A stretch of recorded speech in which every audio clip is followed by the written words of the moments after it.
আমরা কোথায় ছিলাম? এইখানে। তো এজ দেওয়া শেষ, স্মল আমাদের ইন্টারেস্ট দেওয়া শেষ। তারপর এইখানে একটা জিনিস দেখেন, এখানে এস্টিমেটেড অডিয়েন্স সাইজ এখানে আনঅ্যাভেলেবল দেখাইতেছে। মানে কি, এখানে অডিয়েন্সটা সাইজটা কমে গেছে একবারে। মানে আমি যে লোকেশন দিছি অল্প একটু লোকেশন, কিন্তু আমাদের ক্যাম্পেইনটা আসলে কিসের জন্য? এটা পেজ লাইক না, এটা আমার সেলসের না। যখন আমরা পেজ লাইক দিব তখন আমরা চেষ্টা করব বড় একটা অডিয়েন্স দিতে। আমি চাই যে এটা হোল বাংলাদেশেই যাক, অথবা ঢাকা ডিভিশনের মধ্যে এটা আমি আরো বড় করে পুরো এরিয়াটা ঢাকা দিয়ে দিতে পারি। ঠিক আছে, এটা দেওয়া দরকার নাই। তো এখন দেখি এখানে আসবে। যদি এরকম আনঅ্যাভেলেবল থাকে তাহলে মূলত কি আমরা ওই অডিয়েন্সটা ব্যবহার করতে পারবো না, মানে অডিয়েন্সই তো নাই। তাইলে আমরা কিভাবে কি করবো? আমরা একটু দেখি, এটা চেষ্টা করি কি করতে পারি। এটা আমরা ফুল বাংলাদেশ দিয়ে দিই।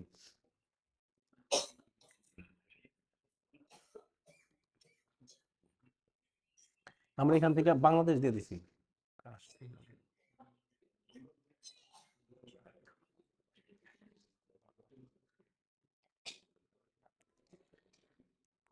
আচ্ছা, estimates may vary significantly over time based on your targeting selection, available data, and do not reflect advantage audience option.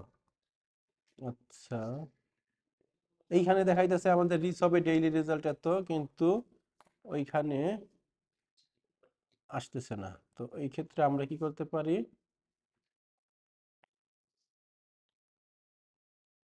আচ্ছা, অ্যাডভান্টেজ এটাতেই দেখি, এটা আনঅ্যাভেলেবল আসতেছে কেন? Audience definition is not available, মানে এই টাইপের অডিয়েন্স এখানে রেজাল্ট দেখাইতেছে। এরকম হইতে পারে অনেক সময়, এটা হয়তো কোনো একটা বাগ। তো সমস্যা নাই, আমরা নিচের দিকে যাই। ল্যাঙ্গুয়েজের পরে কি আমরা এখানে অল ল্যাঙ্গুয়েজ দিব। এখন আমরা যদি এখানে মনে করি যে আমাদের দেশটা বাংলাদেশ, আমি বাংলা বাংলা ল্যাঙ্গুয়েজ দিয়ে দিই, কিন্তু আমরা জানি কি আমাকে মোবাইলের ল্যাঙ্গুয়েজ তো সবই ইংলিশ, তাই না? আমরা কি বাংলা কেউ ইউজ করি? এটা বাংলা দিলে কি আমাদের রেজাল্টটা একেবারে মাইর খেয়ে যাব, অল্প কিছু আসবে। তো এই জন্য আমরা কি অল ল্যাঙ্গুয়েজ দিব। তারপরে কি এইখান থেকে এখন আমাদের মোটামুটি যেটা দিলাম, আমি চাই এটা সেভ করে রাখতে। তো এখানে সেভে দিয়ে সেভ করে রাখতে পারি, ঠিক আছে। তো প্লেসমেন্ট আমি কোথায় কোথায় আমার এই অ্যাডটাকে আমি প্লেস করতে চাই, সেখানে সেখানে আমি এটা প্লেস করতে পারি। তো এটার জন্য আমি এই যে অ্যাডভান্টেজ প্লেসমেন্ট, আমি চাই যেহেতু পেজ লাইক এটা যেখানে আছে অ্যাডভান্টেজ প্লেসমেন্ট সেটাই থাকে। এর আগের ক্লাসে আমরা দেখছি কিভাবে আমরা ম্যানুয়াল করতে পারি। পাবলিশার ব্লক লিস্ট, এটা আমরা পরবর্তীতে দেখব। কন্টেন্ট টাইপ, এটাও পরবর্তীতে দেখব। মোটামুটি কি আমাদের অ্যাড সেটেরটা আমরা শেষ করলাম। এখন আমি যদি নেক্সটে দেই, আমার অ্যাড লেভেলে নিয়ে যাব। তো অ্যাড লেভেলে নিয়ে যাওয়ার পরে তো নর্মালি এই একটা অ্যাড এরকম একটা আসতেছে, কিন্তু এটা না, এটা হইলে তো আমাদের হবে না। তো আমি চাই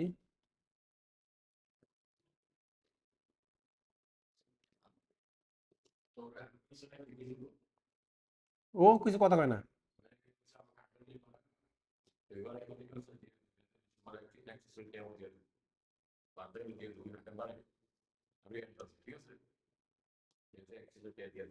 তো আমাদের এইখানে যদি আমরা একটু খেয়াল করি, সেট আপ ক্রিয়েটিভ অ্যাডভার্টাইজার আসছে। তো এরপরে যদি আমি যাই,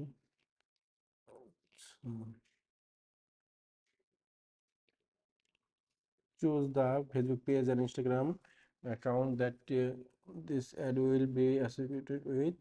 এই পেজ তো আগেই সেট আপ করা ছিল। So, আমি যদি এর ভিতরে থেকে কন্টেন্ট টাইপ নেক্সট যাই,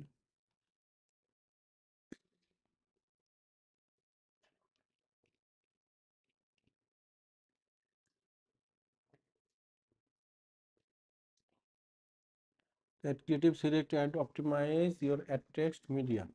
তো সেট আপ ইমেজ অ্যাড দিই। তো এইখান থেকে আমাদের, আচ্ছা এইখানে নর্মালি আমাদের এই কোন একটা পোস্ট করার মতন অপশন আসতেছে না। এইটা অপশন আসে, আগে আসতো হয়তো, এটা নতুন আপডেট এরকম করছে। তো আমি সেটআপ অ্যাড ক্রিয়েটিভে যাই, তো আমি চাই এটা ইমেজ অ্যাড দিতে। আমি কি ইমেজ চাই না ভিডিও অ্যাড চাই? তো আমি চাই যে ইমেজ অ্যাড, তো আমি ইমেজে দেই। দেওয়ার পরে এইখান থেকে প্রাইমারি টেক্সট, এইখান থেকে আমি মূলত কি করতে পারি, ক্যাপশন দিতে পারি। ক্যাপশন বলতে কি আমাদের যেটা থাকবে মূলত। তো ধরেন আমি এইখান থেকে একটা দিলাম যে ম্যাক্স সলিউশন, বা এখানে দিলাম যে ইওর বিজনেস, বিইউএসআইএনএস বিজনেস পিএট পার্টনার, ঠিক আছে। ইউর বিজনেস পার্টনার গ্রোমেক সলিউশন। এখানে দেখি কিছু আসে কিনা। এই যে এআই, এআই কি, এআই আমাকে কয়েকটা বানায় দিছে, ঠিক আছে, এই যে বানায় দিছে, তো এখান থেকে আমি নিয়ে নিতে পারি। আমি চাই যে একটা ভেরিয়েশন নিব আমি, যে কোনো একটা, এই যেটা struggling to grow your business, এটা আমি নেই, ঠিক আছে, নিলাম, এই যে এটা নিয়ে নিছে, এই যে একটা নিয়েছি। তো এখন আমি যদি এখান থেকে নেক্সট দিই, তখন ওটা মিডিয়াতে যাবে, নেক্সট দেই, মিডিয়াতে যাওয়ার পর এখন কোন ইমেজটা আমি নিব, ধরেন এইটাই দেই, এই লোগোটাই দেই, ঠিক আছে, এই লোগোটা দেই, অথবা আমরা এই যে কভার ইমেজটা রেখে নিয়ে সাইজ করা যাবে। আচ্ছা, আমি এই লোগোটাই নেই, লোগোটা নেওয়ার পরে নেক্সট দেই। আচ্ছা, ইমেজ ভেরিয়েশন, ফুল ইমেজ, আচ্ছা ফুল ইমেজ দেই,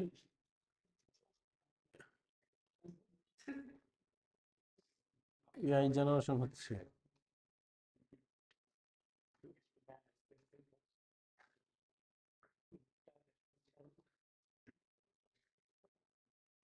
কি চলে আসলো,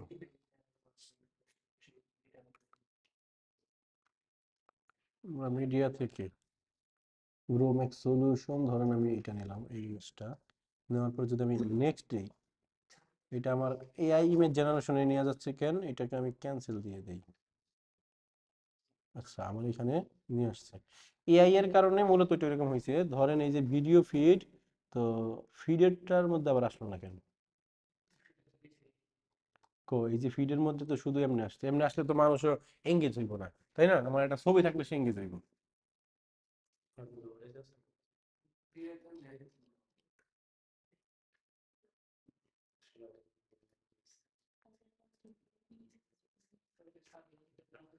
এইখান থেকে মিডিয়া, মিডিয়া থেকে যদি আমি, আচ্ছা আমি এআইটা অফ করে দিই, এআই এর কারণে হয়তো এরকম হইতেছে, জাস্ট ছিল, change media, edit media, change media, ad creative, ad text, advantage creative, image generation AI, আমার ইমেজ দরকার নাই জেনারেট করা, ট্র্যাকিংও দরকার নাই, আমার দরকার হইল এইখান থেকে ইমেজ তো নেওয়া হইল, আমি ফিডের মধ্যে দিতে চাচ্ছি যে ভেরিয়েশনটা ফিডে আসো ইমেজের। আচ্ছা, ফিডের মধ্যে ইমেজটা আসতেছে না, এটা কি সমস্যা হইতে পারে, হয়তো এখানে এটা একটা বাগ, যখন আমি অ্যাড রান করবো তখন এটা চলে আসবে, ঠিক আছে, অ্যাড প্রিভিউর মধ্যে অনেক সময় এরকম হয় যে অনেকটা আসে না, কিন্তু এটার মধ্যে আসার দরকার ছিল, এটা সম্ভবত সাইজটার কারণে কি এরকম হচ্ছে, না সাইজের কারণে তো এরকম হবে না, রিলসের মধ্যে আসছে, তো এইখানে তো আসার কথা, এটা হয়তো কোনো একটা বাগ, এই জন্য এটা এরকম হইতেছে। তো এরপর যদি আমরা একটু নেক্সটে যাই, এখন কিন্তু আর নেক্সট দেওয়ার কোনো অপশন নাই, এখানে প্রাইমারিটা কি দিবেন, এই প্রাইমারি টেক্সট যদি আপনি চেঞ্জ করেন, এই ক্যাপশনটা কিন্তু চেঞ্জ হয়ে যাবে, এটা আপনার সুন্দর মতো আপনি একটা ক্যাপশন দিয়ে দিতে পারেন। আর এইখান থেকে ধরেন আমি যদি অ্যাপ্লাই অল টেক্সট ভেরিয়েশন দেই, তাহলে কি হবে, আমার এই যে টেক্সটগুলো আছে না, এইগুলা এক এক সময়, এই এখান থেকে ধরেন আমি এখান থেকে এই অ্যাড টেক্সট অপশন যদি দেই, ধরেন এখানে দিলাম এটা, ঠিক আছে, কি বলেন,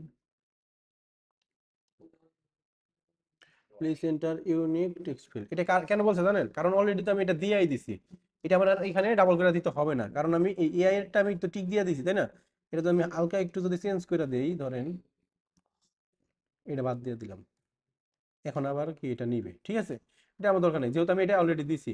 এইখানে টিক দেওয়া মানে কি, এইটা এই টেক্সটের মধ্যে ঢুকে গেছে, বুঝতে পারছি, তো টেক্সটের মধ্যে ঢুকলো। আর এই ফেসবুকে করবে কি, আমার যে এই যে টেক্সটগুলা, কিছু কিছু মানুষের সামনে এই টেক্সট ওলাটা নিয়ে যাইবো, কিছু কিছু মানুষের সামনে এইটা, কিছু কিছু মানুষের সামনে ওইটা, তো এর ফলে কি হইব, যেটা কিনা বেশি চলবো সেইটাই বেশি মানুষের সামনে নিব, আমাদের বুঝতে পারছি ফেসবুকটা কিভাবে চলে। তো এখন নর্মালি আমাদের কি এখানে অ্যাডটা ক্রিয়েট হয়ে গেছে, আমি যদি পাবলিশ দিই, এটা কি পাবলিশ হয়ে যাবে, আমি পাবলিশ দিব না, আমি এটা ক্লোজ দিয়ে, এটা তো ড্রাফটে অলরেডি আমার অল এডিট সেভড হয়ে গেছে, ঠিক আছে, আমি পাবলিশ দিব না, ডোন্ট শো অ্যাগেইন, ক্লোজ। তো এরপর আমরা যদি আর একটু খেয়াল করি, কোথায় ডিসক্রাইব এবিও সিবিও, আমরা কি বুঝছি না, এবিও কি, যেটা কিনা অ্যাড সেটের মধ্যে আমরা বাজেট দেই এবং আমরা এবি টেস্টটা মোটামুটি বুঝে ফেলছি। Create 3 ads. এখন আপনারা পেজ লাইকটা ক্রিয়েট করবেন, ভিডিও ভিউজ, পোস্ট এঙ্গেজমেন্ট এগুলো আপনারা ক্রিয়েট করে দেখবেন। আর পরবর্তী ক্লাসে আমরা ফেসবুক পিক্সেলটা এটা আমরা দেখব। পিক্সেল তো আমাদের ক্রিয়েট করা আছে। আর আপনাদের মধ্যে কারো কোনো অ্যাডভান্টেজারে তো কোনো সমস্যা হয় নাই, আপনারা তার পেমেন্ট মেথড এড করতে চান নাই, আপনাদের মধ্যে ক্রিয়েটই করেন নাই, ক্রিয়েট করছেন। আচ্ছা ঠিক আছে।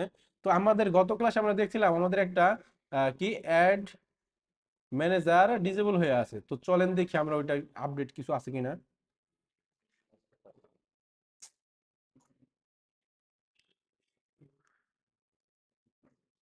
আমি যদি অ্যাড অ্যাকাউন্টে যাই, এটা ডিসেবলড, সি ডিটেইলসে যাই, আমাকে কিন্তু ফেসবুক থেকে ফোন দিছিল রাত 12:30টার দিকে বোধহয়। পরে আমি তাদের সাথে একটু কথা বলছিলাম।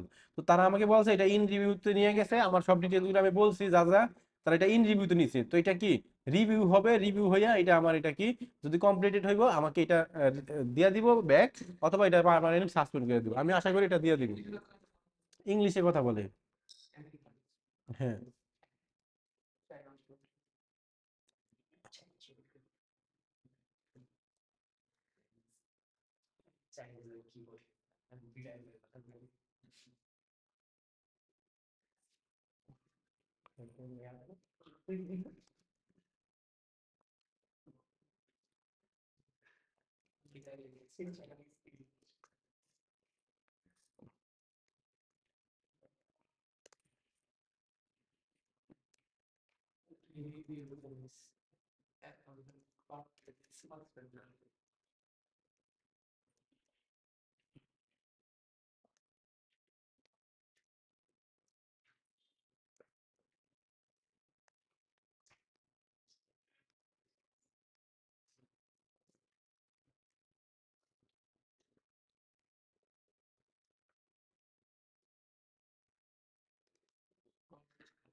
আচ্ছা তাহলে আমরা এখানে দেখলাম এটা যখন কিনা ফেরত আসে আমরা আবার এটা নিয়ে ডিসকাস আলোচনা করব কিভাবে কি করলাম তা। ঠিক আছে। তো থাক আজকের ক্লাসটা এই পর্যন্তই। ভিডিওটা দুইটা পার্ট হয়ে গেছে, মানে মাঝখানে আমি স্টপে দিয়ে দিয়েছিলাম ভুলে, তো দুইটাই আপলোড দিয়ে দেবো, দেখে নিয়ে আবার ফিরে।